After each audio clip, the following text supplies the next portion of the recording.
Qu'est-ce qu'une personne doit faire en tant que musulman pour être sauvé? La chose elle est très simple. C'est très simple. Il faut d'abord suivre la voie de l'ami intime de Dieu qui est Abraham. Est-ce qu'Abraham est le père de la foi? Oui. On est d'accord, non? Ok. Bibliquement, tu ne peux pas démontrer qu'Abraham a pratiqué le judaïsme. Tu vas démontrer qu'il a pratiqué la chrétienté.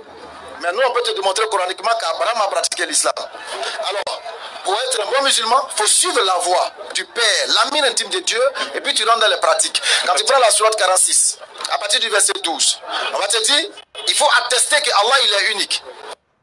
Et ensuite, te tenir dans la droiture. Si tu meurs, tu vas au paradis. C'est clair. Tu comprends? Donc, pour être un bon musulman, il faut suivre la voie des patriarches. Et cette voie n'était rien d'autre que l'islam basé sur le monothéisme pur. Dans Genèse chapitre 17, verset 7, on va te donner le fondement de la foi abrahamique. Si on peut lire ça, Genèse chapitre 17, le verset 7, tu vas voir le fondement de la foi abrahamique. Pas contraire à ce que tous les prophètes ont enseigné. Genèse 17. Le verset 7. Le verset 7. On nous dit, j'établirai mon alliance. Donc Dieu va établir une alliance avec le Père de la foi. Entre moi et toi. Entre moi et toi. Après toi. Et bien, quel est le fondement de cette alliance? Ça sera une alliance perpétuelle. Perpétuelle. En vertu de laquelle je serai ton Dieu. Ton Dieu. Et celui de ta. Donc on a ici le monothéisme pur qui est établi. N'est-ce pas? Il n'y a pas un Dieu en trois, en quatre, ou un Dieu personnifié. Le monothéisme pur. Donc voici la voie d'Abraham. Et c'est sur ça nous sommes. Et c'est à ça qu'on vous invite. Allons-y, bismillah.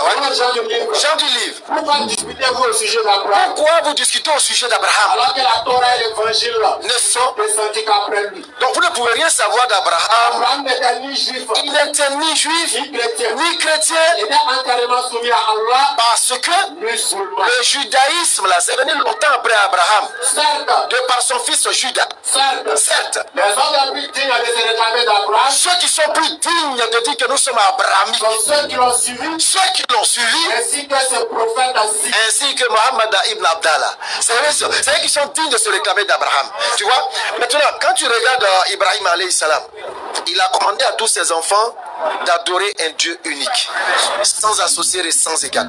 Abraham n'a pas pratiqué le judaïsme parce que le judaïsme est né longtemps après lui.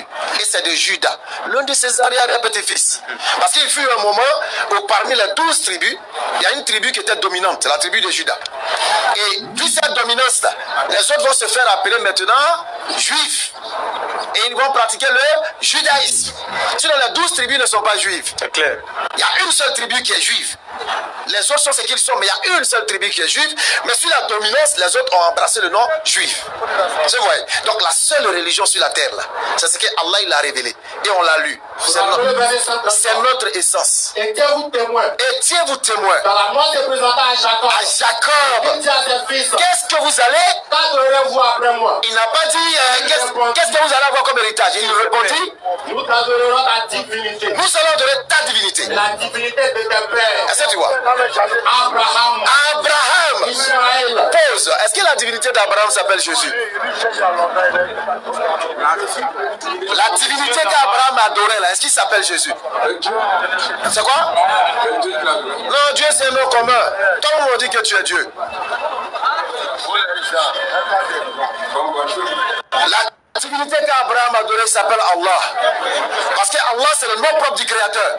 Loin de toute langue, c'est le nom propre du Créateur. Hein? Parce que le nom Allah a la même racine que les noms qui ont été révélés. C'est le nom propre du Créateur. Non.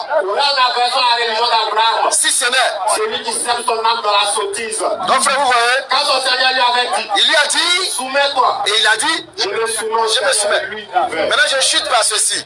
Tu vas voir que les chrétiens vont te parler du tétragramme, le nom de Dieu qu'on ne prononce pas. Mais en réalité, le tétragramme avec les voyelles au milieu là, ça ne donne pas le nom propre de Dieu. Mais ça donne un attribut de Dieu. Et cet attribut devient l'attribut d'Allah. C'est pas son nom propre. Parce que quand tu mets le tétragramme, tu mets les voyelles, ça donne c'est lui Dieu. C'est une orientation, une indication. Mais c'est pas un nom propre. Et le nom propre c'est Allah. Tu comprends? Tu as la réponse? Takbir, Allahu Akbar. J'espère que vous avez écouté, vous avez compris. La vérité de l'islam est venue, l'erreur a disparu car elle est destinée à disparaître. le message est assez conscient.